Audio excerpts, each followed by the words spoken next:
Vous êtes ce soir, et c'est un record absolu pour cette campagne électorale, plus de 1100. Merci à vous tous et à vous tous. Merci.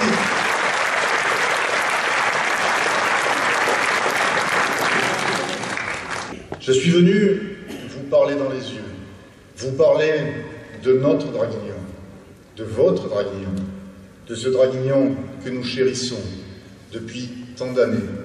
Et pour certains, comme moi, et je le vis comme étant un privilège, en tant que plusieurs générations de Audibert qui étaient ici, à Draguignan, je suis venu vous parler de l'avenir de Draguignan, car c'est dimanche que tout va se jouer. Je suis particulièrement sensible à la présence de très nombreux maires de notre communauté d'agglomération dracénoise et de la Grande Dracénie. Je voudrais que vous puissiez mesurer combien ce soutien et les encouragements que me portent les maires de la Dracénie est aujourd'hui fondamental, pas seulement pour moi, mais surtout pour Draguignan. Nous ne sommes pas de ceux qui, 3 semaines avant ce scrutin, ont démissionné du conseil municipal de Draguignan et qui aujourd'hui ne reconnaissent plus rien et qui aujourd'hui critiquent ce qu'ils ont eux-mêmes approuvé il y a encore à peine un petit mois. Je voudrais saluer Abdelkader Bouzabou, qui ce soir parmi nous et qui, d'une façon très courageuse, a décidé d'apporter son soutien. Ce n'est pas un soutien de circonstance, c'est un soutien dont les mots m'ont touché. Abdelkader a simplement dit « Je connais Olivier Audibert depuis 25 ans d'engagement public pour Draguignan. Et je crois, pour en avoir parlé avec Abdelkader Bouzabou, que c'est ce qui l'a déterminé. Dimanche, Draguignan joue son avenir, son destin, votre destin, aujourd'hui, désormais, vous appartient. C'est vous, et vous seul, en conscience, qui déciderez dimanche soir qui, parmi les 3 candidats, quelle liste parmi les 3 en présence a le plus de chances pour faire gagner Draguignan dans les années à venir et dans les décennies. Car c'est bien de cela dont il s'agit. On ne va pas élire à la mairie de Draguignan un copain. Les copains, on peut les choisir au quotidien, si l'on veut. Non, il ne s'agit pas d'élire un copain à la tête de la mairie de Draguignan. Il s'agit d'élire simplement un gestionnaire pour une commune de plus de 40 000 habitants dans une communauté d'agglomération de 110 000 habitants. Et c'est bien cela l'enjeu. Et je souhaite que ce soir, en partant, vous puissiez avoir une idée encore plus précise de ce que, avec mes colistiers, nous avons proposé. Pendant ces longs mois de campagne électorale, nous avons proposé, nous avons voulu donner une vision, un sens à l'action publique sur Draguignan.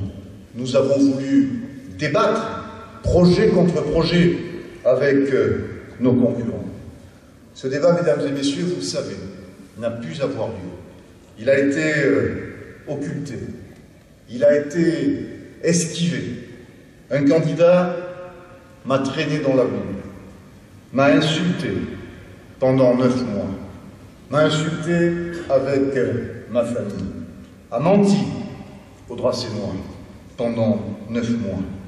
J'ai reçu, pendant ces 9 mois de campagne électorale, plus de coups que je n'en avais reçu dans toute ma vie politique. J'ai décidé, conformément à ce que j'ai toujours fait, et je l'ai demandé à mes colistiers, j'ai décidé de ne rien dire.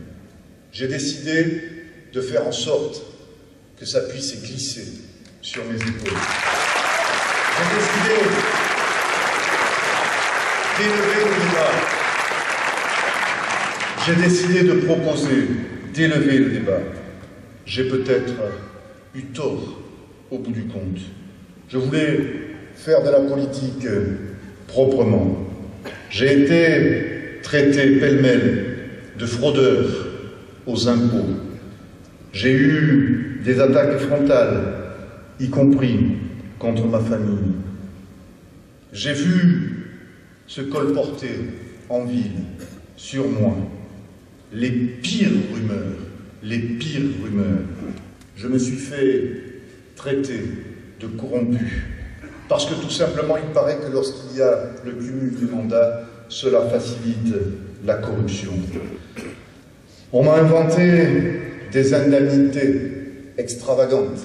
Je ferai donc de la politique, non pas pour ma passion pour Draguignan, mais simplement pour cumuler, comme étant quelqu'un d'avide, qui cumulerait les fonctions et donc qui cumulerait les indemnités, alors que chacun sait que les indemnités sont plafonnées, et c'est tant mieux, dans notre pays, par la loi. J'ai tout enduré. Je n'ai rien dit. J'ai beaucoup souffert d'une sale réputation que l'on a voulu me faire. En ne disant rien, j'ai pris le risque d'accréditer qu'après tout, c'était peut-être vrai, puisque je ne répondais pas. Calomnier, il en restera toujours quelque chose. Mais ces derniers jours ont été d'une incroyable violence. Une incroyable violence. Mardi matin, chez moi, au réveil, lorsque je suis sorti dans le jardin, j'ai vu mon jardin dévasté par des tas de tracts qui étaient venus, des individus qui se sont donc introduits chez moi dans la nuit de lundi à mardi pour déverser dans mon jardin des tas de tracts. Nous avons eu un colistier malmené, violenté, qui a été contraint d'aller déposer plainte. J'ai vu un militant violemment bousculé et menacé. Pire, pour un père, ici même, il y a quelques jours, il y a 48 heures, mon fils a été livré en pâture. On a fait siffler mon fils, ici, dans cette salle. Son seul crime est celui d'aimer son père et d'essayer, peut-être maladroitement, de lui rendre service. Quel était le crime de ce fils? Ben, tout simplement, quand on a 17 ans et que l'on aime son père et que l'on voit son père souffrir, on prend son téléphone, on va sur le réseau Twitter et on lance quelques messages. Quel est le message qu'a lancé mon fils? Il a simplement demandé aux électeurs du Front National de revenir à la raison en leur disant « Draguignan mérite mieux qu'une guerre Front National, PS, UMP ». Et il a simplement demandé aux électeurs du Front National de bien vouloir faire fi de leurs convictions nationales pour tout simplement, ici, à Draguignan, porter à la tête de cette municipalité, porter tout simplement une équipe visionnaire et une équipe gestionnaire. Voilà le président.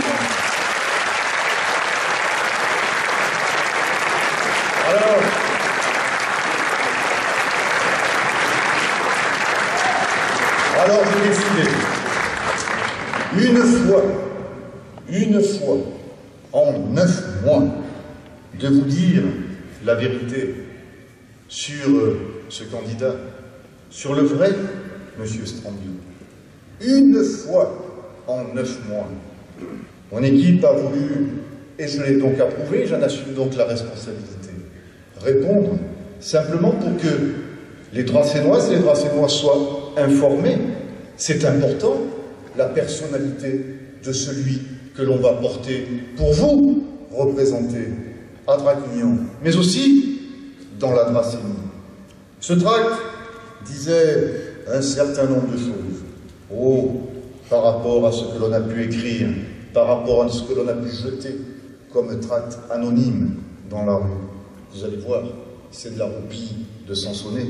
Et par ailleurs, ce tract, je l'ai signé, il n'était pas anonyme. Que disais-je? Je disais un candidat de la trahison, de l'opportunisme, du clientélisme, qui dénonce 23 années d'immobilisme alors qu'il est adjoint au maire sortant. Avouez qu'il y a là une certaine contradiction.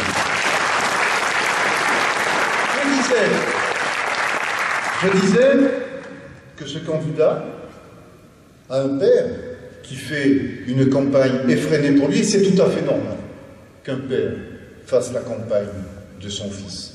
Mais alors, il y a certaines valeurs qu'il convient de respecter.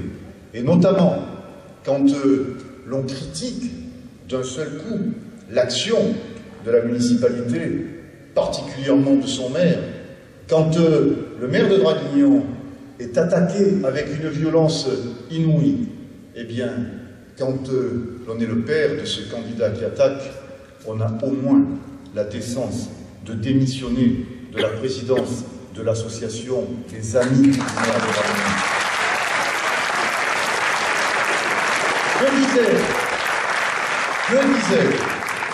Je disais simplement que en juin 2012, c'est une constatation, en juin 2012, ce candidat qui aujourd'hui a fait sa campagne exclusivement contre le cumul des mandats, en juin 2012, ce candidat souhaitait que le maire de Draguignan devienne député maire. Il y a là une contradiction que vous deviez connaître. Je disais que ce candidat, pendant 9 mois, a divisé les Dracénois en menant une campagne haineuse et calomnieuse. Je n'y reviendrai pas. Je disais que c'était un candidat qui attaquait tout azimut, qui attaquait le bilan de notre municipalité, mais qui n'a jamais parlé de son propre bilan à la tête de l'action culturelle de la ville et des factures extrêmement importantes qu'il nous a laissées pour régler un certain nombre de manifestations culturelles. Je disais, et je l'affirme aujourd'hui, qu'un mauvais candidat avec une mauvaise gestion entraînera inéluctablement une hausse de nos impôts et malheureusement, à Draguignan, ce n'est pas la première fois que cela nous arrive. Et à chaque fois, il a fallu passer derrière et essayer de redresser la gestion financière de la ville. Nous l'avons connu 2 fois.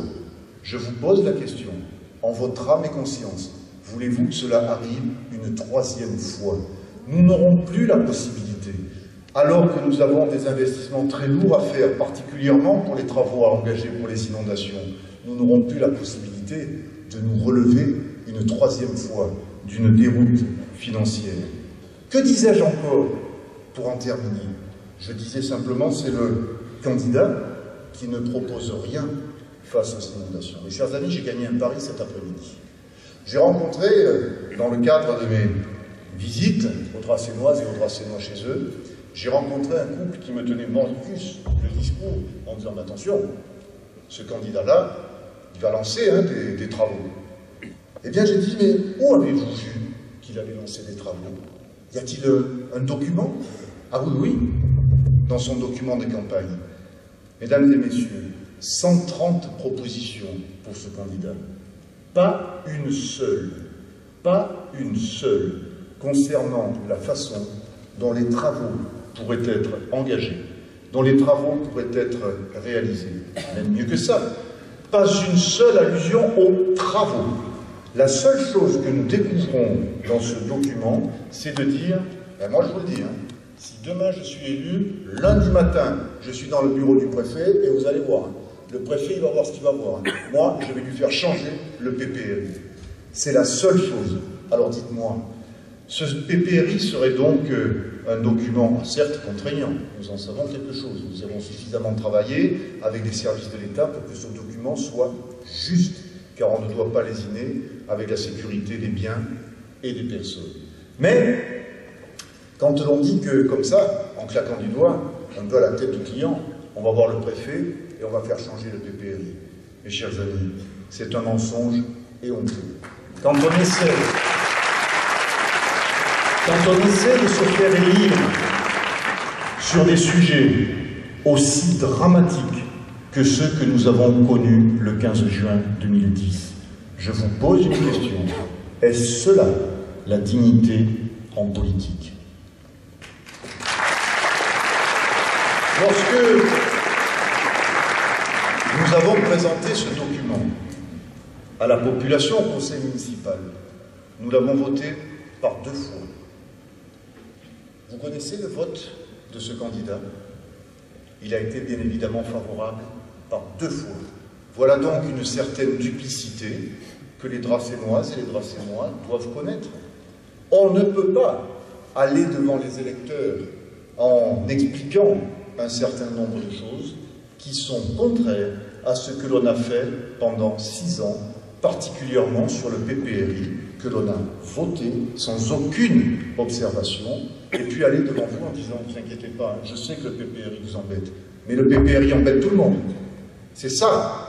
Et pour faire en sorte que le PPRI puisse être assoupli, nous devons engager des travaux. Et bien sur ce document de campagne, aucune référence aux travaux à annoncer. Voilà ce que je disais dans ce tract qui a mis en émoi une partie de la population dracénoise, en tous les cas, qui a surtout mis en émoi cette équipe de campagne qui n'a eu de cesse que de nous cracher à la figure pendant 9 mois, qui n'a eu de cesse de vous mentir, et lorsqu'on met quelques vérités à la face de ces candidats, alors là, nous sommes dans le tract nauséabond. Je vous laisse juger.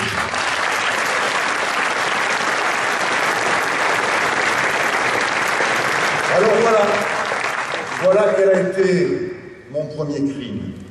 Mon premier crime a été d'oser dire la vérité sur la personnalité de ce candidat, sur ses propositions, toutes plus vagues et générales les unes que les autres.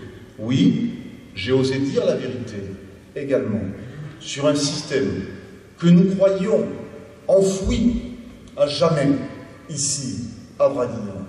Et voilà que nous voyons ressurgir avec ces violences que nous croyions bannies, proscrites à jamais, avec ces intrusions dans les domiciles des gens, avec ces violences physiques qui ont valu d'ailleurs à un individu bien connu des services de police, qui paraît-il est le chef des colleurs d'affiches de ce candidat, quelques heures au poste, au commissariat, où d'ailleurs il a été interpellé en possession d'une arme prohibée.